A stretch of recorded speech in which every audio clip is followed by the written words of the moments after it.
welcome back for some more Star Citizen. I am attira.kell, and this is kind of an impromptu soldier's opinion. I wanted to get on during the PTU week before this goes live, and I wanted to talk briefly about the new cloud tech and what they have planned for it. Because it offers some fairly interesting gameplay options for the military side of things, and how we can use this tech to plan how we want to fight. So, in the recent Star Citizen Live, we had Todd Pappy, and we had, I gotta pop out, we had Rich Tyra, right? And they got online, and they were talking about the cloud tech. And they talked about a bunch of stuff, but I wanted to focus in on this. Real quick, I'm at Microtech.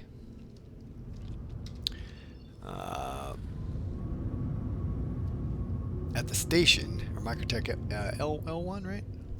There should be a station floating around here somewhere. I guess it doesn't really matter. Yeah.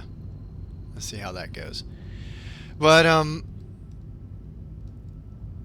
what I thought was interesting was kind of how they talked about how they were going to allow gas clouds to impact our signatures. So they're immediately, if a gas cloud is impacting signature, it affects how we approach things. So right now they've said that in 3.12 clouds are not going to significantly affect our emissions. However, that's what they're planning on. So when online, they're going to rebalance the EM signatures for all radiation emitters in a system. So the suns, one or two, anything that emits radiation is going to have a rebalance, including ships.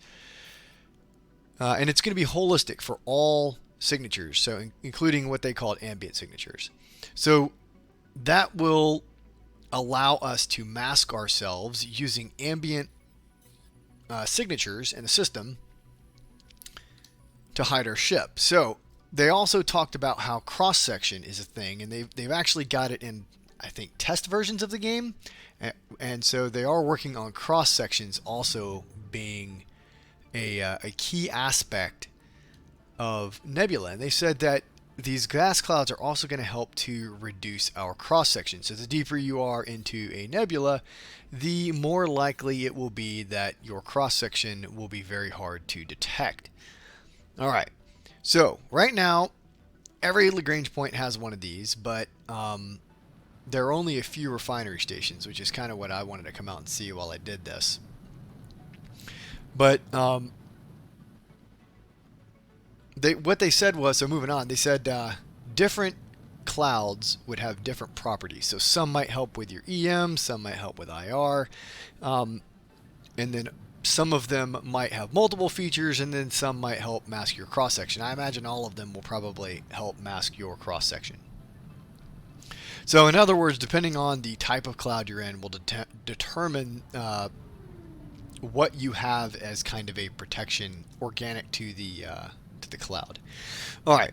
So additionally, they said HUDs will now in 3.12 will begin to show what your output is, and I haven't even looked at that. So I see decoy and noise, which is the new countermeasures. I do not see specifically a EM. I don't know, self status, no, power, maybe. No. Oh, we broke it. Yep, we broke it. Okay. MFDs, never working. Anyway, they said the HUD was going to give you an idea of what your emissions are. So at a glance, you would be able to tell, okay, hey, my IR or my EM is out of control. All right, so what does that mean tactically? What does that mean for military gameplay? Well, so obviously there's tactical advantages for combat for things like ambushing. Right? And when I say ambushing, I think it's going to be hard for us to...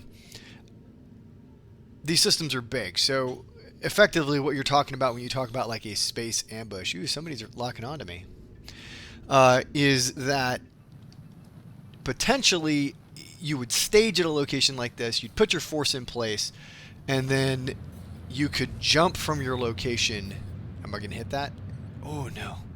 You would jump to your next location, which would be very close, and your opponent would have very little time to react. So that's one way. The other way is of course, the pirate way. If you're in a gas cloud and you know that there's somebody that's coming that's going to go to a refinery or drop something off or run cargo, you can ambush them. Your signature will be low, and you'll be able to kind of make that ambush. So that's kind of like the tactical fighty advantage you can gain from that. And I'm sure there's many others. This is just off the top of my head. Logistical gameplay. So an aspect that we have not... What was that? Oh, those are... Oh, interesting. We just clip right through the beacon. The other thing, that isn't really in the game yet, but they've talked about that I'm actually working on a fairly in-depth video on right now for a full-size Soldier's Opinion is logistical gameplay. So for something like this, it would make a whole lot of sense for you to put your logistical nodes in space in a gas cloud, right? So you're minimizing your opponent's ability to detect you at long range, right? Because you've got some type of dampening or masking. And then you've got some level of visual masking, depending on how thick it is. And then the other thing I was kind of thinking about is this might have the added advantage that you're basically forcing opponent good grief, got my mind on logistics. You're forcing their recon assets to get closer to you. So if you've got combat patrols out, your reserve element is serving as your logistical security, which is a fairly common element at the tactical level anyway. Then that reserve element or that combat patrol you have protecting your logistics might be able to get the jump on an opponent reconnaissance element because they have to get closer to see you. And as a result, you have a higher chance of finding them.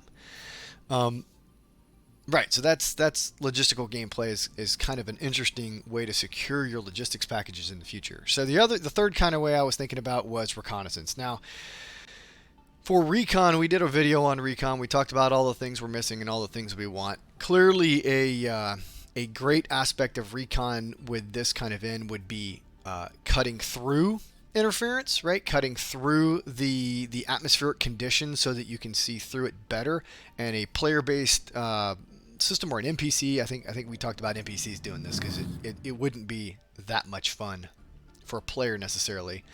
But he might be, your computer or your NPC might be able to cut through this interference and give you a better picture for your recon forces.